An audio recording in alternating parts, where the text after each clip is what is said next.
Mesdames, Mesdemoiselles, Messieurs, bonjour, bienvenue au Parc des Princes. Un Parc des Princes comble pour assister à la finale du championnat de France de rugby entre l'équipe de Toulon et l'équipe du Racing, que vous voyez ici apparaître dans les couloirs du stade du Parc des Princes sous la conduite de son capitaine Martinez. Voici tous les joueurs du Racing et apparaissent maintenant derrière les avants les fameux joueurs du showbiz qui vont jouer cette finale avec un nœud papillon rose. Alors ça, Pierre Albaladejo, on ne voulait pas les croire, mais ils ont osé. Oui, effectivement, c'est du jamais vu. Mais ce que vous pouvez remarquer quand même, c'est qu'ils ont le masque malgré cela. Ce qui veut dire par là qu'ils sont très contractés, comme le sont sûrement les Toulonnais, comme nous l'avons tous été les jours où nous avons eu l'occasion de pouvoir disputer les finales. Parce que disputer les finales, c'est pas peu de choses, croyez-moi. Les caméras de Jean Pradinas et de la SFP s'attardent sur les avants du Racing. Là, c'est le pilier sud-africain Murray Dawson, très concentré avant le match. De toute façon, quoi qu'il arrive dans cette finale, un Sud-Africain sera champion de France, parce qu'un Sud-Africain joue dans l'équipe de Toulon et un Sud-Africain joue dans l'équipe du Racing. Ici, c'est Michel Tadjian et Patrick Serrière, le plus grand joueur sur le terrain, 2,02 m. Et puis Hatcher, le troisième ligne centre du Racing maintenant. Des joueurs très concentrés. Beaucoup de fantaisie au Racing, mais de la fantaisie dans le sérieux. On sent quand même qu'ils ont préparé cette finale face à Toulon, qui apparaît maintenant avec beaucoup de sérieux. Ici, c'est Daniel Herrero, qui est suivi de Brandelin, puis du deuxième ligne, en l'occurrence Pujol, et Eric Champ, l'international, qui est juste devant Charlie Orso. Le voici, Eric Champ, lui aussi très concentré. Ah, ce sont des moments difficiles, Pierre Albaladejo, vous qui avez joué tant de finales et qu'on avait perdu tant. Merci de le rappeler, mais effectivement, ce sont des moments durs, des moments où on a, comme on dit, la boule, et croyez-moi que c'est pas peu de choses. C'est parce qu'on représente quand même toute sa ville, toute sa cité, et puis c'est quand même tout le prestige du club qui là en 80 minutes va se jouer, et malheureusement dans toutes les finales, tout va au champion, et au battu il ne lui reste pas grand chose. Cette image de Jean Pradinas qui s'attarde sur Eric Champ, qui avait joué d'ailleurs la finale perdue de 85 contre le Stade Toulousain. Il faut vous dire que Toulon joue sa 6e finale aujourd'hui et n'en a gagné qu'une. C'était en 1931. Autrement dit, aucun des joueurs présents sur le terrain n'a été témoin de cette finale gagnée par Toulon. Ici, c'est Murray Dawson qui représente tous les espoirs du Racing en première ligne. Une première ligne du Racing composée d'ailleurs de 3 ingénieurs, Genet, Dawson et le Roumain Stéphane. Ici, c'est l'Arménien du Racing, Michel Tadjian. Lui aussi, c'est une des révélations de la saison. Il forme avec Patrick Serrière ici sur votre écran une deuxième ligne extraordinaire. Là, c'est Jérôme Bianchi, l'arrière. Et sous la conduite de Martinez maintenant, ce qui provoque cette ovation, arrive le Racing, suivi du Rugby Club toulonnais, sous la conduite de son capitaine Jérôme Gallion. Le stade est plein, le stade est en rouge et noir. Il y a énormément de Toulonnais qui ont fait le voyage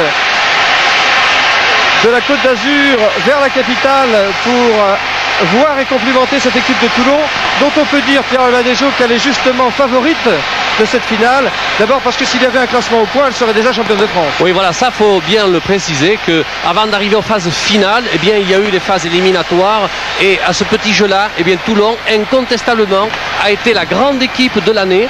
Et si le championnat se donnait au niveau des points, comme l'on fait avec le football, par exemple, eh bien, il y avait de grandes chances pour que Toulon soit sacré champion de France. Mais voilà, il y a les phases éliminatoires, ils les ont passées une à une, exactement comme le Racing, pour se retrouver aujourd'hui ici, dans cette grande finale et la grande fête que nous vivons. Protocole exceptionnel pour cette finale.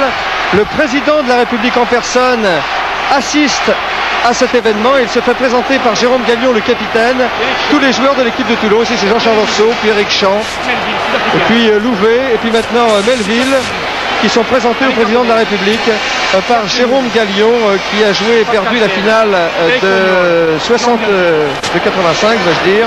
Et oui, c'était il y a 2 ans face au Stade Toulousain. C'était la fameuse finale en rouge et noir, souvenez-vous-en. Une finale extraordinaire, et tout le mal qu'on peut souhaiter ce soir, c'est que la finale soit aussi belle que celle qui avait opposé Toulon à Toulouse. À son tour maintenant, le Racing va être présenté au président de la République. D'abord c'est M. Bressy, M. Doulcet et M. Ourquier, les arbitres, qui sont présentés à M. Mitterrand, qui est accompagné de M. Bergelin, le ministre de la Jeunesse et des Sports, alors que Jean-Pierre Lavrault, le président du Racing, présente ses joyeux drilles. Assez extraordinaire, ma foi. Il doit être surpris, le président, quand même, parce qu'il connaît bien le rugby, de voir des joueurs avec un nœud papillon. Attendez, quand il va arriver devant les joueurs du Racing, parce que pour l'instant ce sont les avants. Oui, avec Gérald Martinez, il est bien servi déjà. Mais les joueurs du showbiz, pour l'instant, eux, ils sont sérieux. On va y arriver. Gérald Martinez avec son nœud papillon rose. Et voilà, Yvan Rousset, Éric Blanc, Renaud Autier, Jean-Baptiste Lafont. Et Monsieur le Président de la République qui se fait expliquer pourquoi une finale du championnat de France de rugby est jouée dans un tel déguisement, si je peux dire, parce que c'est un déguisement pour une finale, il faut bien l'avouer. Oui, il faut dire que c'est du jamais vu, mais comme je l'avais dit déjà dans les matchs précédents avec le Racing, croyez-moi qu'il y a beaucoup de sérieux et beaucoup de talent qui se cachent sous leur petite comédie, leur petite paracomédie, et ce sont quand même des joueurs dignes d'être là aujourd'hui. Nous n'avons pas le temps de faire la présentation informatique que nous avions prévue, alors nous allons seulement vous dire que dans l'équipe de Paris, autrement dit celle du Racing, vous voyez ici le plus fantaisiste Yvan Rousset, Jean-Baptiste Lafont, très longtemps incertain, est en mesure de tenir sa place. Il joue donc au poste de 3 quarts aile droit aujourd'hui.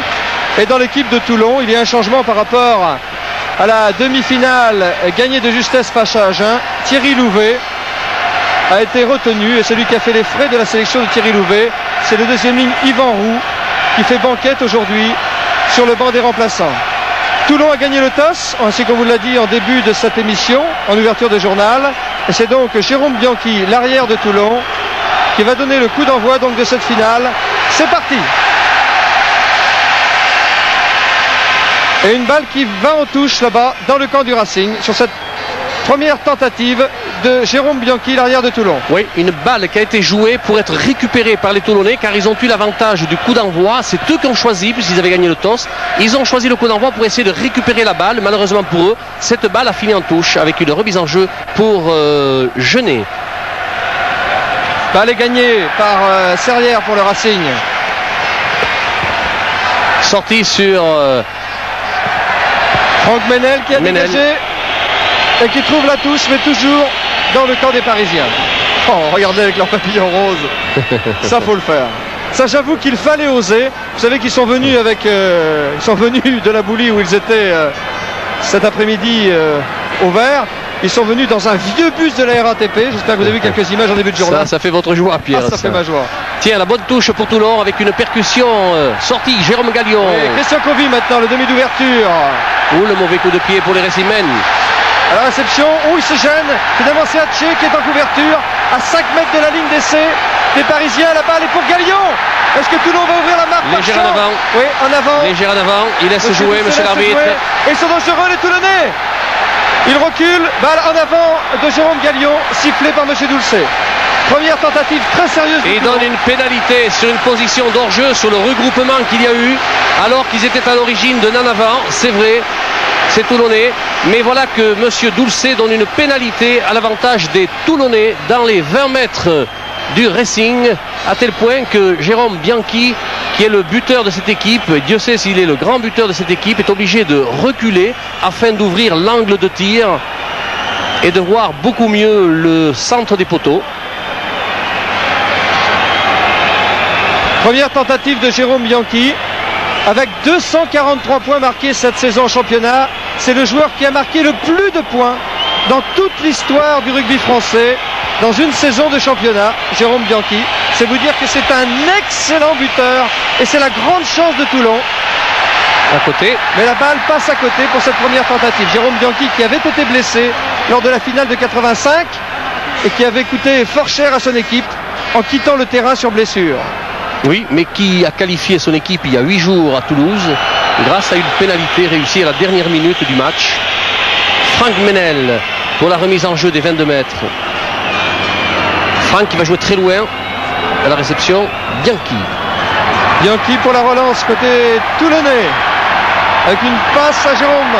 Il joue le jeu, Toulon. Pour Belleville qui échappe au plaquage de Hatché sur les 22 mètres de Paris. Et toute la marée rouge toulonnaise. Voilà, oui, mais ce ballon est enfermé. Je m'excuse, mais là, il y a eu, là, on s'est jeté un peu les uns sur les autres. Et pour protéger ce ballon, les Toulonnais sont vraiment tombés sur des gars au sol. Donc il lui pu, monsieur l'arbitre, peut-être donner une pénalité au Racing. Sur la ligne des 22 mètres, cette mêlée, dans le camp du Racing. Avec une introduction évidemment à Jérôme Gallion, ce qui n'arrange pas les affaires du Racing. On va bien juger la mêlée pour voir qui va prendre le dessus sur qui.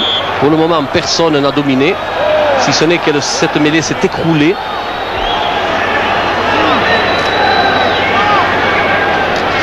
Les 5 premières minutes de Toulon, c'est une domination territoriale totale. C'est Toulonnais qui ont terminé premier donc de la phase aller-retour du championnat, alors que le Racing s'était classé 6e. Monsieur Dulcet accorde une pénalité au Racing, ce qui va permettre à Franck Ménel, son demi d'ouverture, de remporter le jeu le plus loin possible et peut-être dans le camp de Toulon.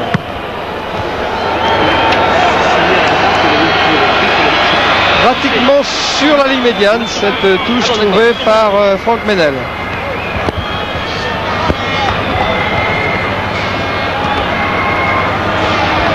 Remise en jeu Bernard Herrero pour Toulon.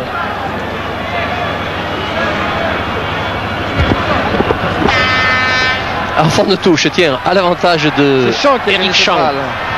Oui, un coup de pied à suivre de Michel Tachdian. Bianchi dans ses 22 mètres qui trouve une touche, mais toujours dans le camp de Toulon, cette action.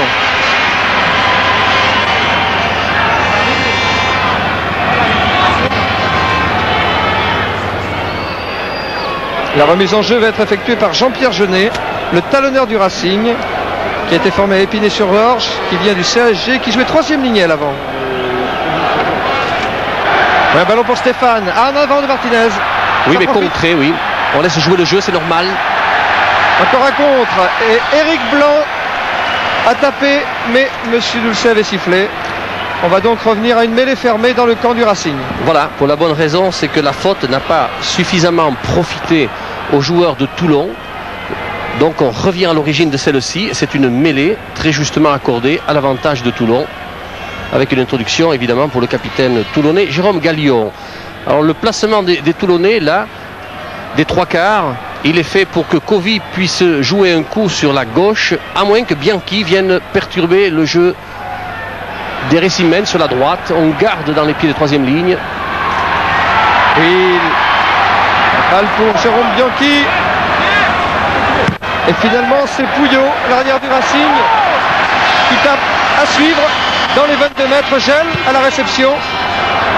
Et le 3 quarts droit de Toulon trouve une petite touche au-delà de sa ligne de 22. Paparambord, Robert Paparambord, l'entraîneur du Racing qui a conduit ce club en finale pour la première fois depuis 1959. C'est le grand retour de Paris dans l'élite du rugby français aujourd'hui. La balle a été gagnée par Cabane puis perdue dans un deuxième temps, mais M. Dulcet a sifflé.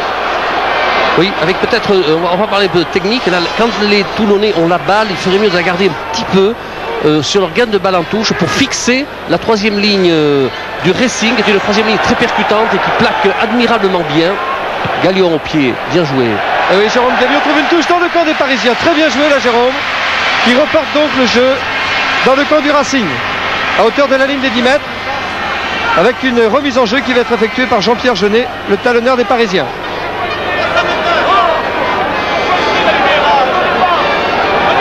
Il n'y a pas eu encore un ballon d'attaque pour les Racingmen, alors qu'on a vu une belle contre-attaque de Bianchi du côté toulonnais. Ballon gagné par Brandelin pour Toulon. Vous voyez, les regroupements ne sont pas très nets, loin de là même. Jérôme Gallion, Champ, plaqué. La balle pour Arceau, Jérôme Gallion. Christian Covy, un coup de pied. Trop long, oui. Touche de but. Touche de but qui va se traduire par un renvoi à 22. Touche de but trouvée par